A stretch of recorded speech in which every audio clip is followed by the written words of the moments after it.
ما نحر.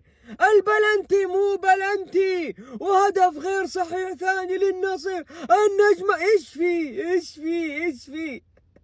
هل الخماسية هي موجعة أم لا؟ يعني تبغون نكذب الخبراء كلهم؟ كمال ريشة، عبد الله القحطاني، سمير عثمان، خليل جلال، نواف شكر الله، سعد الكثيري، طارق سامي، فهد المرداسي، كلهم يعني كلامهم خطأ، أم الخماسية هي حراقة؟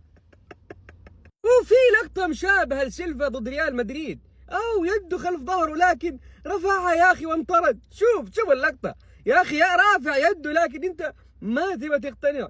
اللقطتين متشابهة. سمسم. والله ما فايدة. وتذكرت بعض من حفيفات المقاتل بروسلي. ايش حفيفات؟ والله ما ادري. عندما قال هو ما قال صراحة. عندما قال بس عندما قال هكذا يا اخي يعني ما في فايدة فيهم. يا عزيزي النصراوي مبروك، ويا عزيزي المتابع، هل النجمة نحر بعد هذا الكلام ولا ما نحر؟